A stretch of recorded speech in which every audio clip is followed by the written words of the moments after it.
พี่น้องเนาะกราบทักทายสบายดีพ่อแม่พี่น้องเบอร์สุขูสู่คนพี่น้องเนาะบ่ว่าสิอยู่ในและก็ต่างประเทศพี่น้องก็ยินดีต้อนรับเข้าสู่ช่องบ่อเตียงทองชาแนลคือเก่าพี่น้องมาพบมาพ้อกันมื้อนี้เนาะตอนค่อยค่ำลงแรงกับบ่แรงก็หน่อยดึกเติบเลยแหละพี่น้องตอนนี้ก็ได้เนาะที่โตจังบ่อเตียงกะบ่ได้ไปใส่2 มื้อแล้วพี่น้องก็นอนอยู่บ้านนะพี่น้องเนาะนอนอยู่เฮือนพักผ่อนเป็นไข้2 มื้อเต็มๆพี่น้องกินยาเบิดตั้งแต่เลยสุดก็สิลุกไล่นี่เนาะคล้ายๆนี่แหละตอนนี้ก็ลุกมาอาบน้ำพี่น้องแล้วก็มานั่งตอบคอมเมนต์แล้วก็มาถามข่าวเนาะทีมงานแล้วก็มาตอบพ่อแม่พี่น้อง FC เพิ่นก็คอมเมนต์มาทางเฟซทางไลน์พี่น้องก็หลายคู่หลายคนเนาะมื้อนี้ทางบ่อเตียงก็สิมาเว้าเรื่องที่มันเกิดขึ้นเนาะกำลังเป็นกระแสมาแห้งอยู่ทางลาวใต้พี่น้องที่บ่อเตียงได้ลงไปนั่นแหละเนาะก็คือเรื่องราวคู่ฮักทางบ่าวตูนแล้วก็น้องบองเนาะที่บ่อเตียงลงไปถ่ายคลิปถ่ายทำก็เลยได้เจอทั้งน้องๆเป็น2 คนก็เลยถ่ายคลิปให้พี่ให้น้องเบิ่งเกี่ยวกับเรื่องความรักนี่แหละพี่น้องเนาะและหลายๆคู่หลายๆคนก็ส่งมาถามบ่อเตียงเนาะหลังจากที่บ่อเตียงเอาคลิปลงไปหลายมื้อแล้วก็บางคนเพิ่นก็ฮู้บางคนเพิ่นก็บ่ฮู้นะพี่น้องเพิ่นก็ส่งมาถามบ่อเตียงว่าแม่นจริงแท้บ่หรือว่าจังใดหรือว่าเป็นแค่คอนเทนต์หรือว่าเรื่องจริงบ่หรือว่าเฮ็ดลิ้นซื่อๆสินะบ่อเตียงก็เฮ็ดคลิปเป็นคลิปก็หลายคลิปเติบแล้วแหละพี่น้องเนาะแต่ก็ยังมีอีกหลายคนที่เพิ่นยัง สงสัยอยู่เนาะว่ามันแม่นแท้บ่หรือว่าเป็นแค่คอนเทนต์จะก็หลายคู่หลายคนที่เพิ่นส่งมาถามนะพี่น้องเนาะ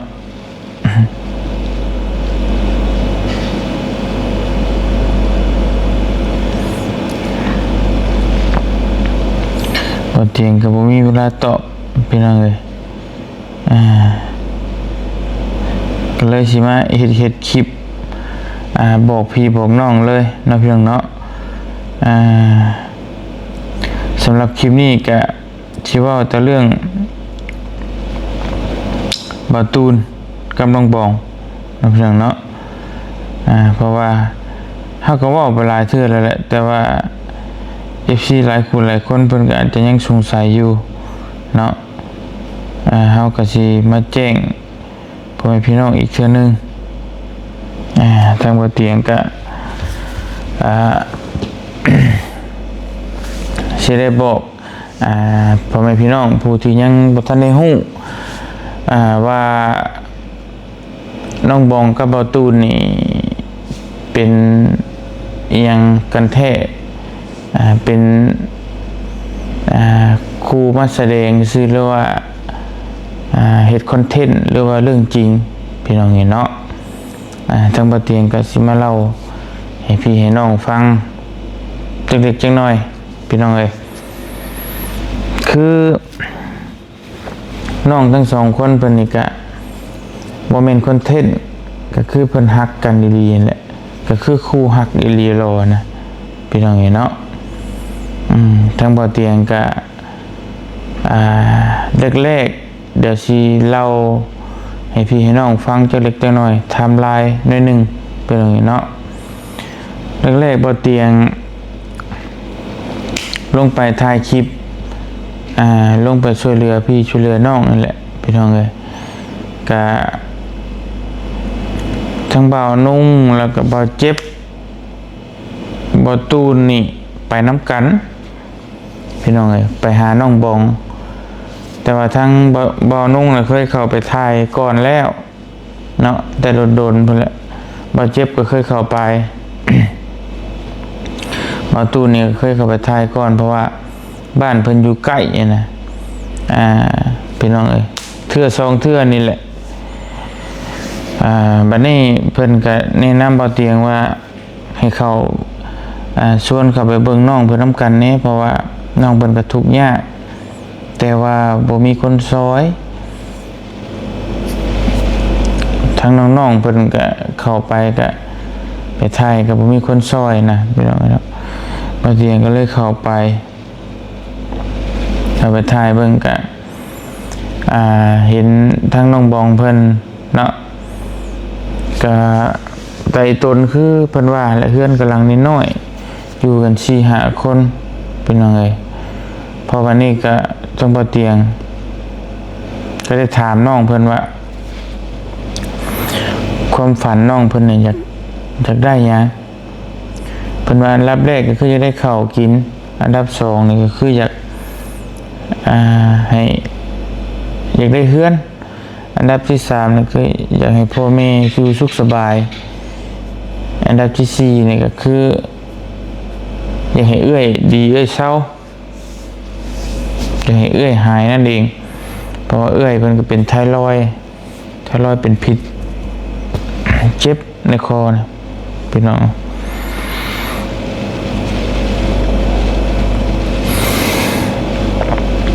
วันก็เริ่มจากนอนแหละ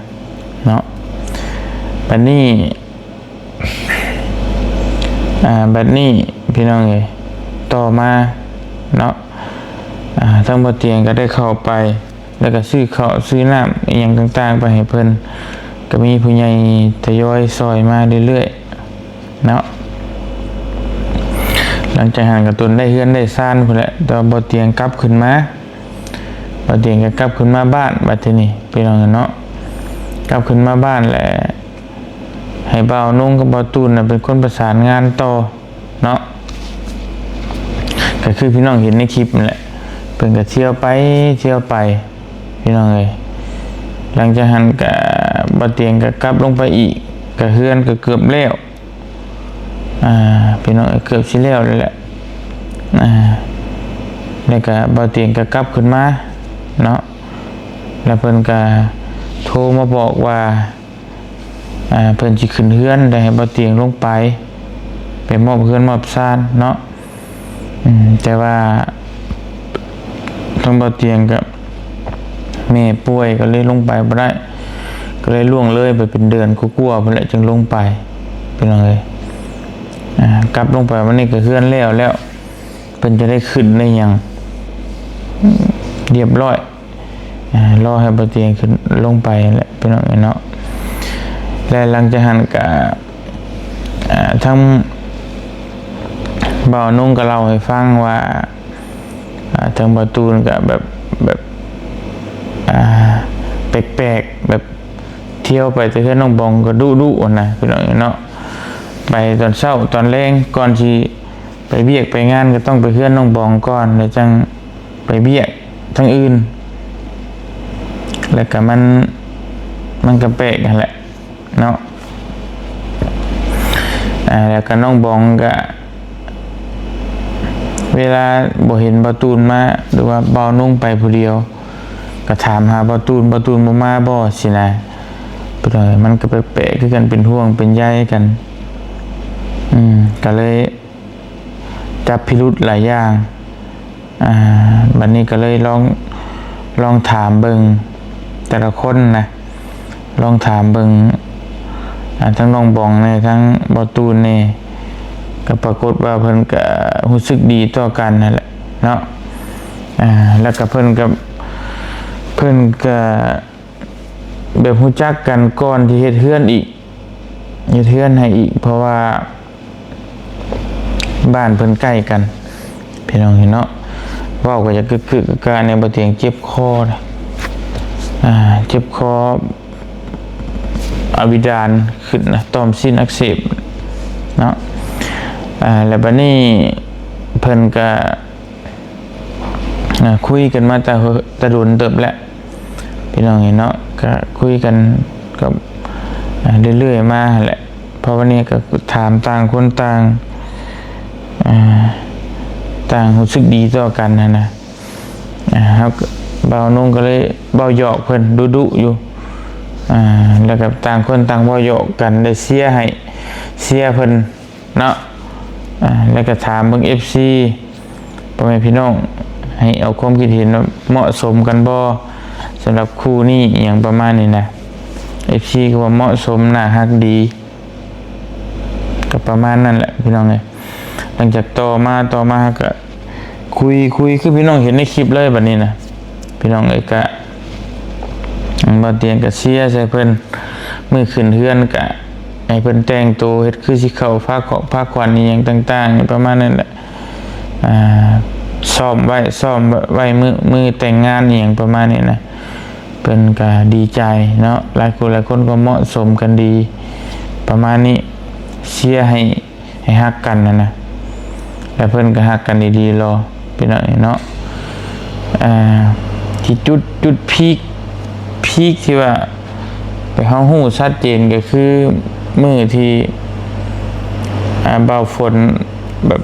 ให้น้องบองขึ้นรถน้ำแล้วก็ไปเก็บกาแฟชวนเบาฝนนั่นแหละเมื่อนั้นแหละพีคที่ว่าเบาตูนมาเห็นแล้วแบบเบาตูนก็เสียใจแบบจนบ่ไปเก็บกาแฟน้ำเลยนะจนบ่ไปใส่เลยนะทางเฮาก็ได้ฮู้ชัดเจนแล้วว่าเพิ่นอกหักเนาะแบบว่าเห็นทั้งหมู่ที่ว่าเอาผู้สาวขึ้นรถไปนำแล้วก็เศร้าเลยนะก็ฮู้แล้วว่าเพิ่นฮักแท้ฮักอีหลีหลังจากนั้นก็ให้น้องบองมาง้อมาหยังแล้วก็ดีใจเนาะแล้วก็มื้อต่อมาอีกพี่น้องเอ้ยก็ได้ยินน้องบองบัดนี้ให้เพิ่นถามกันได้ยินน้องบองว่ามีคนคุยอยู่อีกคนหนึ่งแต่บ่ได้จริงจังประมาณนั้นนะที่ว่าบ่ตูนอกหักมื้อนั้นแหละก็เลยเศร้าอีกมื้อนึงก็ถือว่าเพิ่นก็จนบ่ได้กินข้าวเบิดมื้อเบิดคืนพี่น้องเนาะบ่เตียงก็ตั้งกล้องไว้ให้เพิ่นเว้นตั้งกล้องแล้วให้น้องเมฆจับกล้องให้แล้วก็ให้เพิ่นคุยกันว่าเพิ่นสิคุยกันแบบใดเพิ่นก็ถามกันจริงจังนะพี่น้องเนาะบ่แม่นว่าสิคุยกันลิ้นๆนะถามกันอีหลีรอแหละถามกันจริงจังทางบ่ตูนก็ตัดสินใจอยากให้แม่มาขอบัดนี้ฮักจริงวางแต่งพี่น้องเนาะแต่ว่าทางน้องบองก็ว่าบ่พร้อมยังบ่พร้อมบ่ตูนก็ถามหาเหตุผลว่าเป็นหยังจังบ่พร้อมอย่างประมาณนี้น้องบองก็ว่าอันก็มีคนล้มคนหยังอยู่ตอนนี้ก็เนาะแต่ยังบ่ได้ตัดขาดนะบ่ตูนได้ยินนะก็แบบว่าหงายหลังไปเลยนะพี่น้องนี่เนาะก็เศร้าไปอันนั้นก็โอ้บ่กินข้าวฮ้อนน้ำหมู่ไปถ่ายคลิปก็บ่ไปนำบัดนี้น้องบองก็จักสิเฮ็ดจังได๋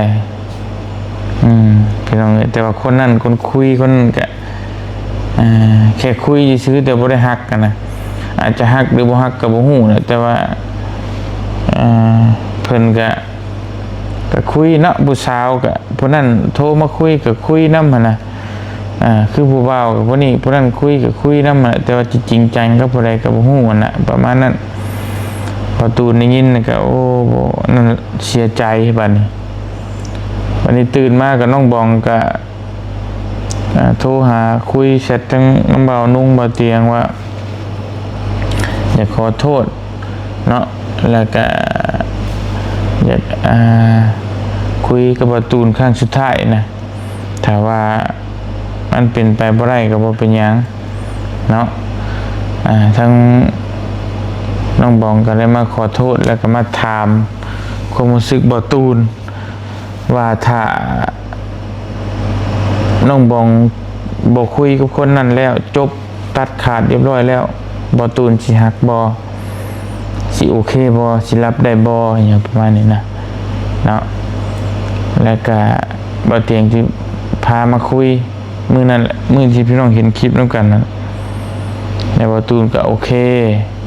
เนาะก็รับได้แล้วก็แต่เพิ่นก็มาฮักกันบัดนี้พี่น้องเอ้ยเนาะก็จบกันไปด้วยดีแฮปปี้เอนดิ้งพี่น้องเอ้ยก็ประมาณนั้นนะมันก็สิมีซอกแซกอยู่ดอกเรื่องราวเพิ่นก็ผู้บ่าวผู้สาวเนาะแต่มันก็สิมีละหองละแหงอยู่เรื่องที่ผู้นั้นมีผู้บ่าวผู้นี้มีผู้สาวคุยกันตอกๆแตกๆแต่ว่าเพิ่นก็ฮักกันอีหลีพี่น้องเนาะบ่แม่นคอนเทนต์นะมันบ่แม่นว่าต่างคนต่างบ่ได้ฮักกันแล้วเฮาจับมาใส่กันแล้วเฮ็ดลิ้นเป็นคอนเทนต์เป็นอีหยังละครสั้นซื่ออีหยังที่มันบ่แม่นเรื่องจริงนะพี่น้องเนาะเรื่องจริงเจ็บจริงนะ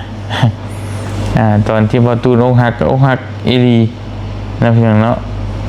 เจ็บอีหลีแล้วแหละอีโตดน้องเพิ่นอยู่ตอนนั้นก็ได้แต่ตอนนี้โอเคแล้วทุกอย่างโอเคเบิดแล้วพี่น้องเอ้ยหลายคนก็ของใจแชทมาถามบ่เตียงว่ามันแม่นแท้บ่แม่นอีหลีบ่หรือว่าเป็นแค่คอนเทนต์เฮ็ดลิ้นเนาะบ่แม่นเด้อพี่น้องเรื่องจริงนั่นแหละเพิ่นฮักกันดีรอแต่ว่าประเด็นที่เพิ่นสิอยู่นำกันจนฮักกันจนเป็นครอบเป็นครัวสร้างครอบครัวเฮาก็บ่ฮู้เฮาบ่รับประกันตัวนี้แต่ว่าในณตอนนี้นะเรื่องเพิ่นฮักนะฮักเพิ่นฮักจริงอีหลีพี่น้องเนาะ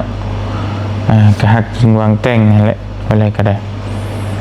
บ่ตูนนี่อยากสิแต่งอีหลีรอแต่ว่าน้องบองก็ยังบ่พร้อมในณตอนนี้นะให้เพิ่นเบิ่งกันไปอีกเนาะโดนไปแหละจังว่ากันถ้ามีข่าวดีเฮาก็สิมาแจ้งพี่แจ้งน้องเพิ่มเติมแต่ว่าอยากมาอัดคลิปบอกพี่บอกน้องว่าสำหรับน้องบองกับบ่ตูนเป็นเรื่องจริงหักแพงกันดีๆพี่น้องบ่แม่นเรื่องลิ้นแล้วก็คอนเทนต์นะเอาละสำหรับมื้อนี้ก็บ่เตียงขอตัวไปรับไปนอนพักผ่อนก่อนเนาะว่าหลายก็เจ็บคอเลยพี่น้องเสียงก็บ่มีเลยเนาะแต่แล้วก็เจอกันมื้ออื่นพี่น้องอยู่ดีมีแฮงเบิดทุกคนไปพักผ่อนก่อนเนาะหลายๆคนคงสิเข้าใจสำหรับน้องบองและก็บ่ตูนว่าเป็นเรื่องจริงหรือแค่คอนเทนต์พี่น้องเนาะสำหรับมื้อนี้ขอตัวไปรับไปนอนพักผ่อนก่อนอยู่ดีมีแฮงเบิดทุกคนสบายดีเด้อพี่น้องเด้อ